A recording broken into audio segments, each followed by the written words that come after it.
Les secrets du monde spirituel révélés par la Bible. Et si je te disais que ce que tu vois avec tes yeux n'est qu'une partie de la réalité? Il existe un monde invisible dont la Bible parle clairement. Un monde où se jouent des combats que tes yeux ne peuvent pas voir. Peut-être que tu traverses une période étrange. Tu pries, mais tu as l'impression que rien ne bouge. Tu avances, puis soudain, tout semble se compliquer.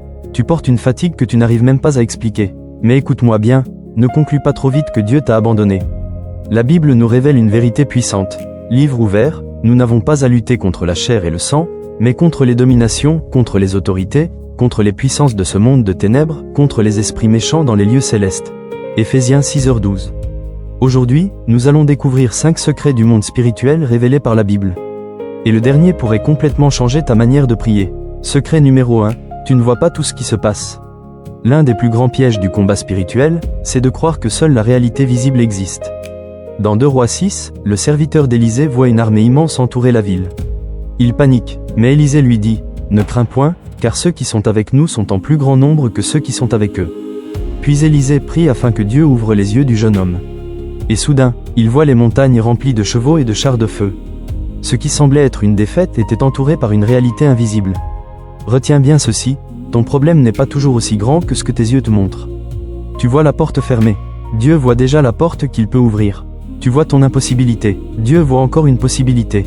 Secret numéro 2, le combat spirituel se gagne d'abord dans la foi. Beaucoup pensent que le combat spirituel consiste uniquement à crier, à multiplier les prières ou à rechercher des manifestations extraordinaires. Mais la Bible nous montre autre chose. Paul écrit, « Prenez par-dessus tout cela le bouclier de la foi. » Éphésiens 6h16. Pourquoi un bouclier? Parce que dans le combat, les pensées peuvent devenir un champ de bataille. Tu n'y arriveras jamais. Dieu t'a oublié. Ta situation ne changera jamais. Tu es seul. Mais lorsque la peur parle, la foi répond. Quand tu ne comprends pas, tu peux encore faire confiance. Quand tu ne vois pas la solution, tu peux encore prier. Quand tu n'as plus de force, accroche-toi à Dieu. Ta situation peut trembler sans que ta foi tremble avec elle. Secret numéro 3, la prière n'est pas une formule magique. Écoute attentivement. La prière n'est pas une technique permettant de forcer Dieu à faire ce que nous voulons. La prière est une relation. Jésus lui-même enseignait à prier avec sincérité. Et parfois, Dieu répond immédiatement. Parfois, il répond autrement. Et parfois, il nous demande d'attendre. Daniel 10 nous montre un épisode particulièrement fort. Daniel prie et attend. Puis un messager lui explique que sa prière a été entendue dès le premier jour. Dès le premier jour, cela signifie que le silence visible ne signifie pas forcément l'absence de Dieu. Tu peux ne rien voir, et pourtant, Dieu peut déjà être à l'œuvre. Alors ne laisse pas quelques jours de silence te faire abandonner une prière que tu portes depuis des mois. Secret numéro 4, le diable cherche aussi à voler ta confiance.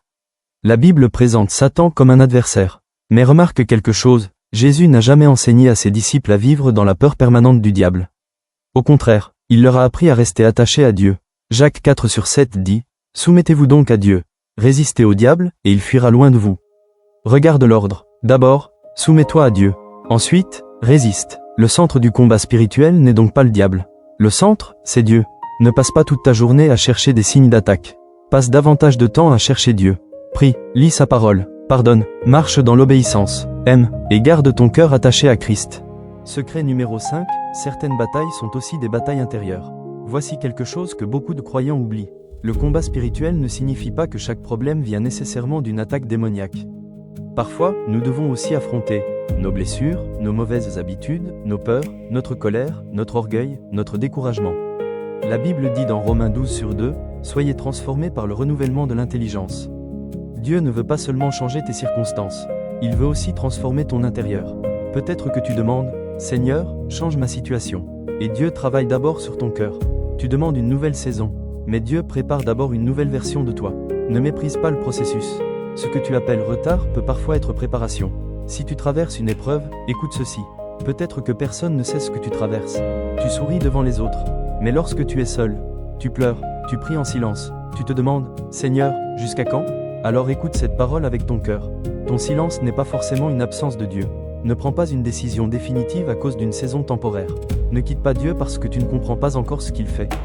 Ne transforme pas ton attente en abandon. Continue, encore une prière, encore un jour, encore une étape, parce que parfois, la foi consiste simplement à dire, « Seigneur, je ne comprends pas. Mais je continue de te faire confiance. » Prière finale. Père Céleste, je prie pour la personne qui regarde cette vidéo maintenant. Tu connais son combat, tu connais ses larmes, tu connais ses questions. Là où elle est découragée, donne-lui de nouvelles forces. Là où elle a peur, donne-lui ta paix. Là où elle ne voit aucune issue, donne-lui la sagesse pour avancer. Aide-la à ne pas vivre dans la peur du monde invisible, mais à placer toute sa confiance en toi. Apprends-lui à prier, apprends-lui à attendre, apprends-lui à discerner, et surtout, garde son cœur attaché à toi. Au nom de Jésus, Amen. Si cette parole t'a touché, ne pars pas sans écrire Amen dans les commentaires. Et si tu connais quelqu'un qui traverse actuellement un combat silencieux, envoie-lui cette vidéo. Abonne-toi à Parole de Dieu, parce que parfois, une simple parole peut empêcher quelqu'un d'abandonner. Que Dieu fortifie ta foi.